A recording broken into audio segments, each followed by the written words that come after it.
बिस्मिल्लाहिर्रहमानिर्रहीम the blank page official में आपको खुशामदीद कहते हैं। अगर आप नए हैं इस चैनल पर तो सब्सक्राइब ज़रूर करिएगा और बेल आइकन को प्रेस करना ना भूलिएगा। मित्रों, पूरी दुनिया जानती है कि इस्लाम की 3 सबसे मुक़द्दस जगहें हैं, मक्का मुकर्रमा और मदीना तैयबा, और तीसरा जो है वो बैतुल मुक़द्दस है। अब बैतुल मुक़द्दस जो है, तारीख़ हमें ये बताती है कि सबसे पहले मुसलमानों के पास जो बैतुल मुक़द्दस का कंट्रोल आया है वो सेकंड कैलिफ हज़रत उमर के दौर में आया है। रसूलुल्लाह सल्लल्लाहु अलैहि वसल्लम के इस दुनिया से पर्दा फरमा जाने के बाद जो पहले खलीफा थे हज़रत अबू बकर, उनके बाद सेकंड कैलिफ जो आए हज़रत उमर, तो हज़रत उमर के दौर में सबसे पहले कंट्रोल मुसलमानों को बैतुल मुक़द्दस का मिला। इससे पहले क्रिश्चियन बिरादरी के पास इसका कंट्रोल हुआ करता था। तो हज़रत उमर को जब ये कंट्रोल मिला तो तब से लेकर आज तक तकरीबन 1400 साल, 1400 साल हो गए। इस 1400 साल के अंदर अक्सर जो हिस्सा रहा है, अक्सर जो टाइम रहा, वो मुसलमानों के ही पास इसका कंट्रोल रहा।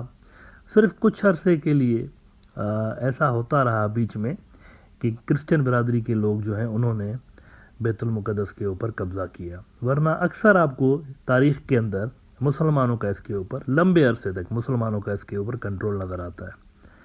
आखिरी बार जो कंट्रोल छीना है मुसलमानों का तो वो 1948 में छीना गया है, और 1948 में भी नहीं, 1967 में इफेक्टिवली, क्योंकि 1948 के बाद जब इजराइल बना है ना, तो उसके बाद भी ये मुसलमानों के ही कंट्रोल में रहा। फ़लस्तीन चला गया लेकिन बैतुल मुक़द्दस मुसलमानों के पास रहा। लेकिन फिर 1967 के अंदर ये होता है कि इजराइल का पूरे के पूरे यरूशलेम पे कब्जा हो जाता है।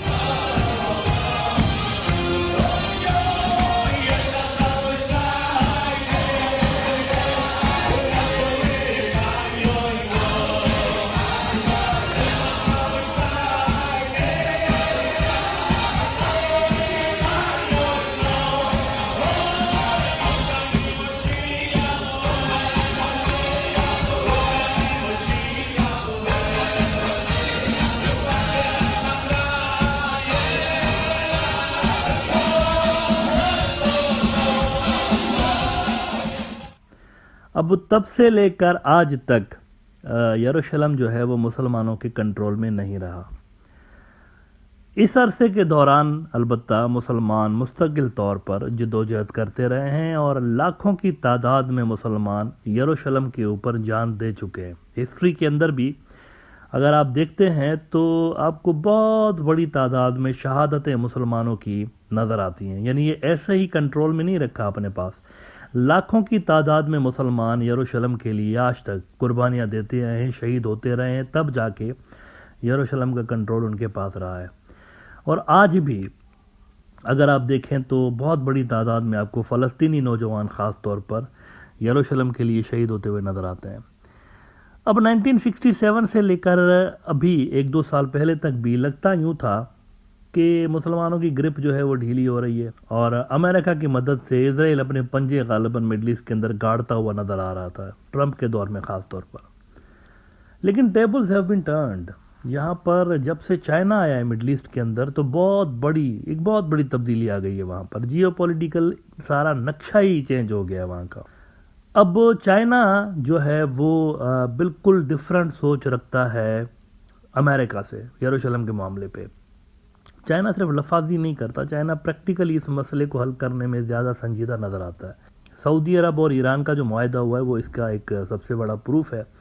लेकिन अब फ़लस्तीन के हवाले से आज एक बहुत हिस्टोरिकल डेवलपमेंट हुई है, बहुत बड़ी डेवलपमेंट हुई है, जिसके बारे में आज बात करनी है मुझे।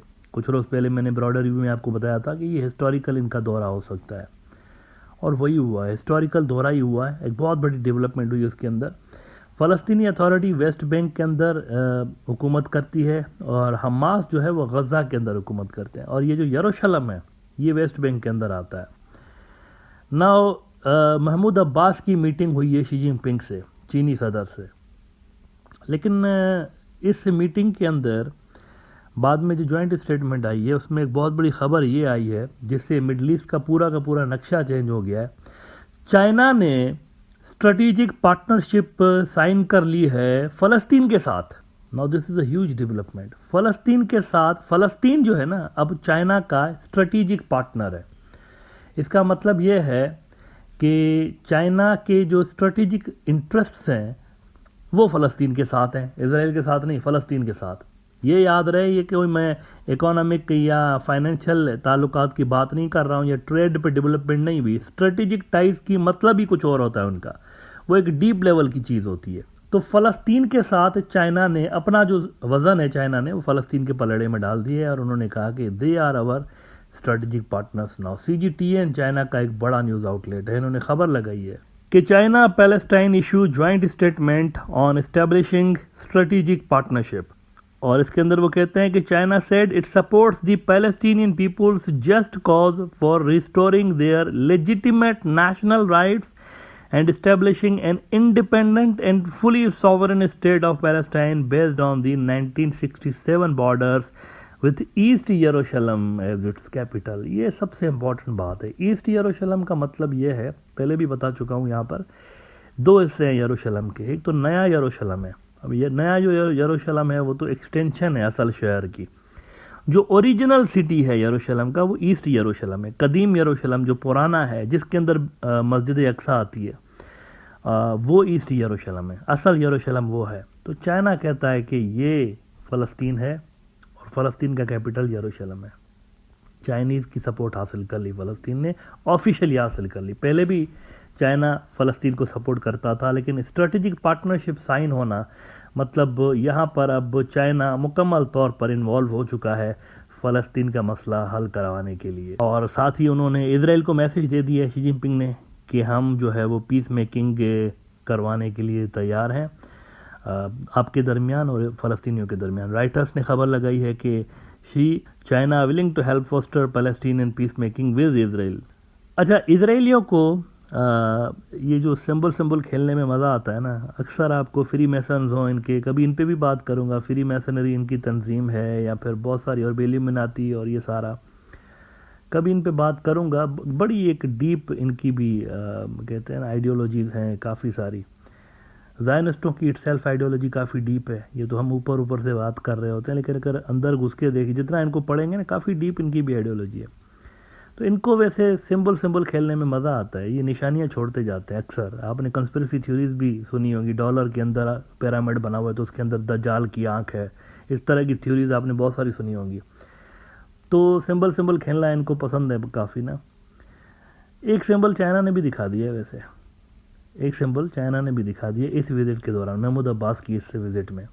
अब वो सिंबल है या नहीं है ये खुद जाने वो, और मैं भी आप पे छोड़ता हूँ, लेकिन अभी बताता हूँ कि डेवलपमेंट क्या हुई, वो सिंबल क्या है।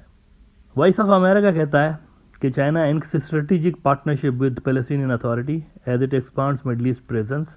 इसके अंदर वो कहते हैं कि Abbas was welcomed with full military honours at the Great Hall of the People's in China's capital. पूरा फौजी प्रोटोकॉल महमूद अब्बास को दिया गया है। स्ट्रेटेजिक पार्टनरशिप साइन करने के साथ साथ पूरा फौजी प्रोटोकॉल उनको दिया गया है। वाज दिस अ साइन या ये ऐसे ही नॉर्मल रूटीन था, ये आप खुद सोचें। क्योंकि देखें चाइना तो इधर आ गया ना, अब चाइनीज़ का एक ट्रैक रिकॉर्ड रहा है, वो जिस इलाके में घुसते हैं ना फिर वो अनस्टॉपेबल होते हैं। ये सेंट्रल एशिया में घुसे, अमेरिका को निकाल के दम, घर तक छोड़ के आ गए, अमेरिका को निकाल के दम लिया उन्होंने, और ऐसा निकाला कि दोबारा उनकी जगह नहीं बन रही वहाँ पर। अब ये घुसे हैं यहाँ पर मिडल ईस्ट के अंदर, और अब अमेरिका की डोमिनेंस जो है वो तो ख़त्म हो चुकी है ना, लेकिन यहाँ पर भी क्या वो बिल्कुल इररेलेवेंट कर देंगे उनको? अगर अमेरिका इररेलेवेंट होता है, जो कि थोड़ा सा मुश्किल भी है क्योंकि अमेरिका इटसेल्फ एक फोर्स तो है बहरहाल, लेकिन अमेरिका का जितना असर डाउन होगा तो इजराइल किधर जाएगा? वो तो सारे के सारे अंडे अपने अमेरिका की टोकरी में रख के बैठे हुए हैं। तो क्या यरूशलेम बचाने के लिए अमेरिका इनकी हेल्प करेगा? अब ये भी एक बहुत इंटरेस्टिंग सवाल है, क्योंकि अमेरिका के अंदर भी दो माइंड सेट हैं। एक तो ट्रंप है ना, वो तो मतलब अजीब व गरीब किस्म की मेंटालिटी थी उसकी यरूशलेम के हवाले से, लेकिन दूसरे भी हैं। बाइडेन जो है वो दूसरी कैंप का बंदा है, ये टू स्टेट सोल्यूशन का हामी रहे हैं। ये वाला जो बाइडेन वाला ब्लॉक रहा है, ये टू स्टेट सोल्यूशन के ये भी हामी रहे हैं चाइना की तरह। तो जब वो हामी रहे हैं, चाइना भी वही बात कर रहा है, अमेरिका भी वही बात कर रहा है, तो अब देखना ये कि कितने दिनों तक इजराइल इसको बचा सकता है, यरूशलेम के कब्जे को। और फ़लस्तीन की जो रियासत है, इसका जो क़याम है ना, वो अब कुछ ज़्यादा दूर हमें नज़र आ नहीं रहा है। मुझे लगता है कि अभी अगर इसी तरह से हालात चलते रहे तो इज़राइल के लिए तकरीबन ये नामुमकिन हो जाएगा अब आने वाले सालों के अंदर कि वो मज़ीद फ़लस्तीनी रियासत के क़याम को रोक सकें या बैतुल मुक़द्दस के ऊपर अपना कब्ज़ा बरकरार रख सकें।